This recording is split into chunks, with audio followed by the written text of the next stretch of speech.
মৰমৰ ছাত্ৰ ছাত্ৰীসকল আজি আমি সপ্তম শ্ৰেণীৰ সৰল সমীকৰণ পাঠটোৰ কিছু অংশ আলোচনা কৰিম। আমি মূল আলোচনালৈ যোৱাৰ পূৰ্বে তোমালোকে ষষ্ঠ শ্ৰেণীত শিকি অহা অজ্ঞাত ৰাশি আৰু সৰল সমীকৰণৰ গঠন সেই সম্পৰ্কে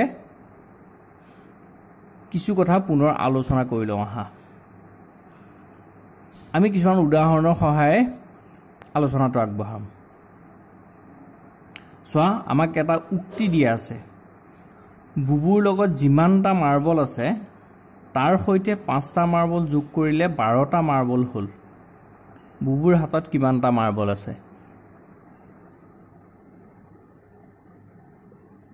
এতিয়া চোৱা, বুবুৰ হাতত মাৰ্বল কিমান আছে আমি নাজানো, হয়নে? বুবুৰ হাতত থকা মাৰ্বলৰ সংখ্যাটো আমি গম নাপাওঁ। গতিকে বুবুৰ লগত থকা মাৰ্বলৰ সংখ্যা অজ্ঞাত, নাজানো। তাৰমানে আমি এই অজ্ঞাত সংখ্যাটোক আমি ধৰি লওঁ এক্সটা মাৰ্বল আছে বুলি ধৰি লওঁ। এই অজ্ঞাত সংখ্যাটো এক্স চলকেৰে নিৰ্দেশ কৰিলে বুবুৰ হাতত মুঠ x+5টা মাৰ্বল হ'ল। কাৰণ বুবুৰ হাতত এক্সটা আছিলেই, তাৰ লগত কি কৰিলে 5টা যোগ কৰিবলৈ দিলে। এতিয়া চোৱা, এই x+5টো এটা বীজগণিতীয় ৰাশি, হয়নে? হয়। এতিয়া আকৌ আমাক কৈছিলে কি, বুবুৰ হাতত যিমানটা মাৰ্বল আছিলে তাৰে সৈতে 5টা যোগ কৰিলে 12টা মাৰ্বল হয়। এতিয়া আমাৰ বুবুৰ হাতত মাৰ্বল আছিলে এক্সটা, তাৰ লগত আমি 5টা যোগ কৰি দিলোঁ, হ'ল। এইটো কাৰ সৈতে সমান হ'ব বুলি কৈছে? উক্তিমতে আমাক কি কৈছে, সেইটো কাৰ সৈতে সমান হ'ব? 12ৰ সৈতে সমান হ'ব। অৰ্থাৎ x+5 = 12 হ'ব। এইটো এটা সমীকৰণ হয়নে? চোৱাচোন, এইটো এটা সৰল সমীকৰণ হয়, হয়নে? এতিয়া আমি আহোঁ দ্বিতীয়টো উদাহৰণলৈ। বিদ্যালয়ৰ এটি অনুষ্ঠানৰ বাবে কেইবাটাও কাৰ্টনত 1 লিটাৰ পানী বটল অনা হৈছে। প্ৰতিটো কাৰ্টনত 10টাকৈ পানীৰ বটল থাকে। অনিমাই মুঠ পানীৰ বটলৰ সংখ্যা হিচাপ কৰি পালে 100টা। কাৰ্টনৰ সংখ্যা উলিয়াবলৈ অনিমাই কেনেদৰে সমীকৰণ গঠন কৰিলে চোৱা। এতিয়া চোৱা, আমাক কি কৈছে, বিদ্যালয় অনুষ্ঠান এটাৰ কাৰণে পানীৰ বটল আনিছে কিছুমান, 1 লিটাৰ জোখৰ কিছুমান পানীৰ বটল আনিছে, হয়নে? আৰু প্ৰতিটো কাৰ্টনত কি হৈছে, 10টাকৈ পানীৰ বটল আছে। আৰু মুঠতে কেইটা বটল আছে বুলি ক'লে? মুঠতে 100টা পানী বটল আছে বুলি ক'লে। কিন্তু কিমানটা কাৰ্টন আছে আমি সেইটো নাজানো। গতিকে এই সংখ্যাটো উলিয়াবলৈ, কিমানটা কাৰ্টন আছে সেইটো উলিয়াবলৈ আমি এটা সমীকৰণ তৈয়াৰ কৰি ল'ব লাগিব। সমীকৰণটো তৈয়াৰ কৰিবলৈ আমি কি কৰিম? আমি যিটো নাজানো, আমাৰ কাৰণে যিটো অজ্ঞাত, সেইটোক আমি ধৰি লওঁ। চোৱা, ইয়াত মুঠ পানীৰ বটলৰ সংখ্যা 100টা। অনিমাই ধৰি ল'লে কাৰ্টনৰ সংখ্যা x। তেন্তে 10টাকৈ এক্সটা কাৰ্টনত 10x = 100টা পানী বটল থাকিব। ইয়াত 10x এটা বীজগণিতীয় ৰাশি, হয়নে? আৰু এই 10x = 100 এইটো এটা কি হ'ব?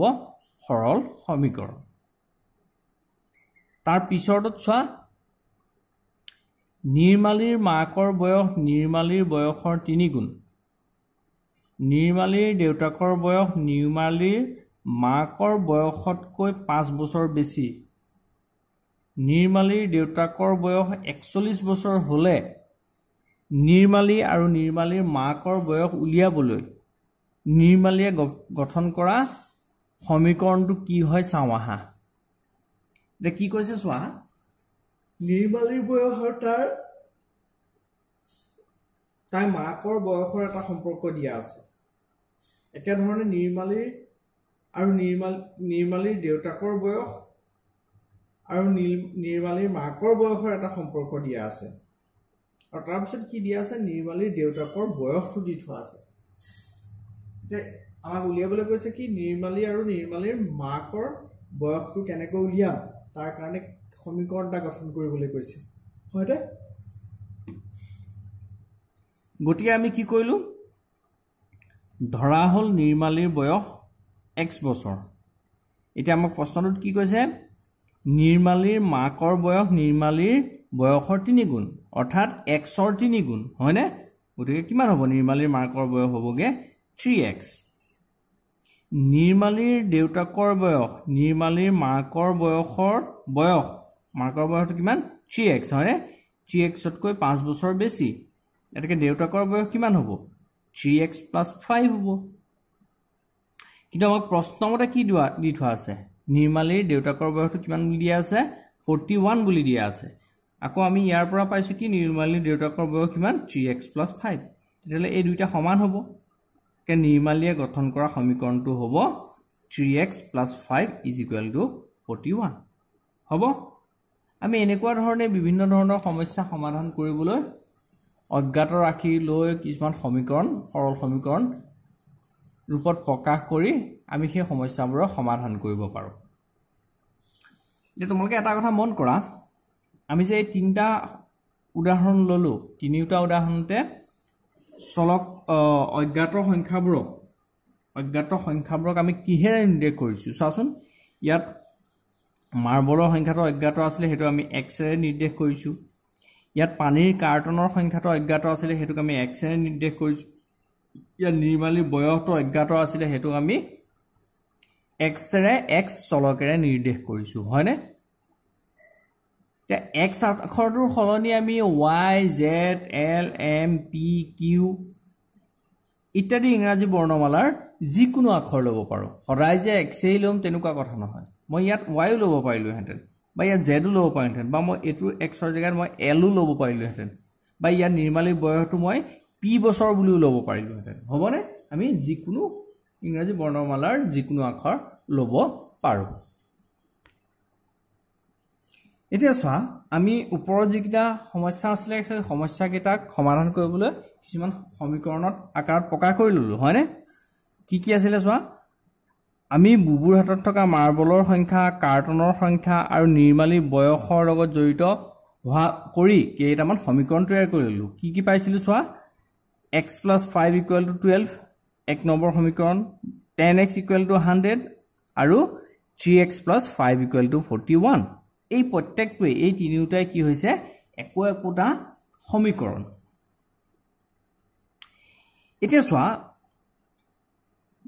প্ৰতিটো সমীকৰণত এই প্ৰত্যেকটো সমীকৰণত এই যে আমি তিনিটা সমীকৰণ ললো সেই সমীকৰণ তিনিটাত কি হ'ব x ৰ এটা নিৰ্দিষ্ট মানৰ ওপৰত নিৰ্ভৰ কৰিব প্ৰতিটো সমীকৰণ এই সমীকৰণটোৱে কি হ'ব x ৰ এটা নিৰ্দিষ্ট মানৰ ওপৰত নিৰ্ভৰ কৰিব অৰ্থাৎ x ৰ এটা নিৰ্দিষ্ট মানৰ কাৰণে এই সমীকৰণটোৰ বাওঁপক্ষ আৰু সোঁপক্ষ সমান হ'ব একেধৰণে এই সমীকৰণৰ বাওঁপক্ষ আৰু সোঁপক্ষ সমান হ'ব একেধৰণে এই সমীকৰণটোৰ বাওঁপক্ষ আৰু সোঁপক্ষ দুটা সমান হ'ব এই যে ইয়াত আমি সমান চিহ্নটো ব্যৱহাৰ কৰিছো এই সমান চিহ্নটোৱে কি কৰিছে এই বাওঁহাতে থকা ৰাশিটো আৰু সোঁহাতে থকা ৰাশিবোৰ যে সমান সেই কথাটোকে বুজাইছে এতিয়া মই যে ক'লো x ৰ নিৰ্দিষ্ট মানৰ কাৰণে ইহঁতৰ বাওঁপক্ষ আৰু সোঁপক্ষ সমান হ'ব তে সেই নিৰ্দিষ্ট মানটোনো কি হ'ব সেই নিৰ্দিষ্ট মানটো আমি উলিয়াব লাগিব হয় সেই নিৰ্দিষ্ট মানটো উলিয়া প্ৰক্ৰিয়াটোকে কোৱা হয় সমীকৰণৰ সমাধানৰ প্ৰক্ৰিয়া বুলি কোৱা হয় হ'ব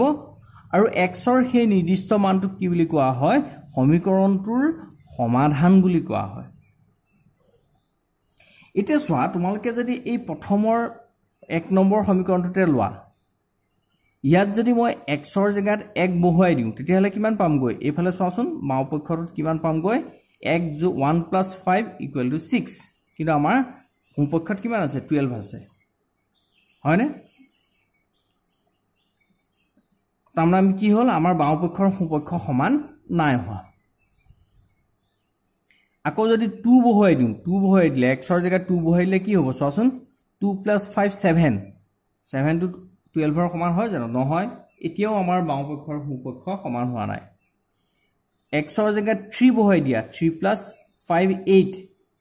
8 টো আকৌ 12 ৰ সমান নহয় গতিকে এতিয়াও আমাৰ সোঁপক্ষ আৰু বাওঁপক্ষ সমান হোৱা নাই এনেকৈ গৈ থাকিলে আমি 2 বহুৱালো 3 বহুৱালো 4 বহুৱালো 5 বহুৱালো 6 বহুৱালো 6 লৈকে দেখিম যে হিহঁতৰ বাওঁপক্ষ আৰু সোঁপক্ষ সমীকৰণটো সমান নহয়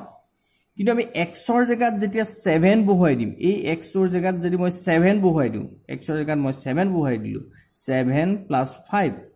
সমান equal to 12 হ'ব নহ'ব অৰ্থাৎ আমাৰ এতিয়া x equal to 7 বহোৱাৰ লগে লগে এই সমীকৰণটোৰ সোঁপক্ষ আৰু বাওঁপক্ষ দুইটা সমান হৈ পৰিল হ'ব গতিকে x equal to 7 সংখ্যাটোৱে কি বুজা হ'ব x equal to 7 সংখ্যাটো x equal to 7 সংখ্যাটোৱে আমাৰ এই সমীকৰণটোক সিদ্ধ কৰাটো বুজাব x equal to 7 সংখ্যাটোৱে আমাৰ এই সমীকৰণটোক সিদ্ধ কৰাটো বুজাব আৰু সেই x equal to গতিকে x equal to 7ক আমি কি বুলি কওঁ আমাৰ এই সমীকৰণটোৰ এটা সমাধান বুলি কওঁ একেধৰণে তোমালোকে যদি লক্ষ্য কৰা 10x is equal to 100 তাৰমানে 10ৰ লগত x টো পূৰণ হৈ আছে এবাৰ হয়নে তুমি যদি x ৰ জাগাত 1 বহোৱা কিমান পাবা 10 পাবা গতিকে 10 টো 100 ৰ সমান নহয় x ৰ জাগাত 2 বহোৱালে 20 পাবা 20 টো 100 ৰ সমান নহয় x ৰ জাগাত 3 বহোৱালে 10 into 3 30 পাবা এতিয়াও 100 ৰ সমান হোৱা নাই এনেকৈ গৈ থাকিলে আমি দেখিম যে x equal to যেতিয়া 10 বহোৱাই দিয়া 10 into 10 100 হয়নে তেতিয়া আমাৰ বাওঁপক্ষ আৰু সোঁপক্ষ দুটা সমান হৈ পৰিব অৰ্থাৎ x equal to 10 টোৱে x equal to 10 এই মানটোৱে সমীকৰণটোক সিদ্ধ কৰে গতিকে x equal to 10 টো আমাৰ কাৰণে কি হ'ব এই সমীকৰণটোৰ সমাধান হ'ব অৰ্থাৎ আমাৰ কাৰণে কাৰ্টনৰ সংখ্যা আমি কিমান পাম গৈছোৱা 10টা কাৰ্টন পাম ঠিক একেধৰণে এই সমীকৰণটোৰ ক্ষেত্ৰতো এই সমীকৰণটোৰ 3 নম্বৰটো কি আছিল চোৱা সমীকৰণটো আছিল 3x + 5 = 41 সমীকৰণটোত x ৰ কি মানৰ বাবে সিদ্ধ হয় চাওঁ আহা আমি x = যদি 1 বহাই দিম তেলে কি পাম x ৰ জাগাত 1 বহাইছো 3 * 1 3 পূৰণ 1 যোগ +5 হয় বাওঁপক্ষটো তেনেকুৱা হ'ল এটো কইলে কিমান পাম গৈ 3 পূৰণ 1 3 যোগ 5 8 হয়নে কিন্তু আমাৰ সোঁপক্ষটো কিমান আছে 41 আছে গতিকে আমাৰ x = 1 টোৱে সমীকৰণটো সিদ্ধ নাই কৰা একেধৰণে 2 বহোৱালে 3 * 2 + 5 3 পূৰণ 2 যোগ 5 3 পূৰণ 2 যোগ 5 3 দুগুণ 6 6 5 11 এতিয়াও আমাৰ সমীকৰণটো সিদ্ধ নাই হোৱা একেধৰণে 3 বহোৱালে 3 পূৰণ 3 x ৰ জাগাত 3 আহিলে +5 3 3 গুণ 9 9 5 14 এতিয়াও আমাৰ সমীকৰণটো সিদ্ধ নাই হোৱা আমি পাইছো 14 ইয়াৰ সোঁপক্ষত আছে 41 এনেকৈ বহুৱাই গৈ থাকিলে আমি দেখিম যে x = যদি আমি 12 বহুৱাই দিও তেতিয়াহলে কিমান হ'ব 3 * 12 + 5 3 * 12 + 5 3 বাৰং 36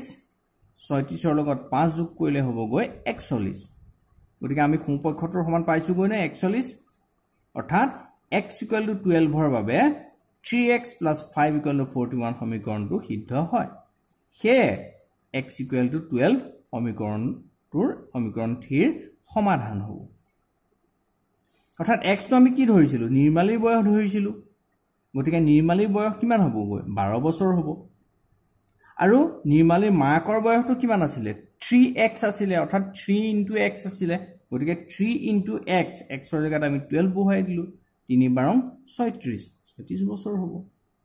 এনেকুৱা ধৰণে আমি কি কৰিব পাৰো সমীকৰণৰ সমাধান কৰিব পাৰো ইয়াৰ পিছত আমি উক্তি এটা কিদৰে সমীকৰণত প্ৰকাশ কৰিব পাৰি বা সমীকৰণ এটা কেনেকৈ উক্তি হিচাপে লিখিব পাৰি সেই বিষয়ে আলোচনা কৰিম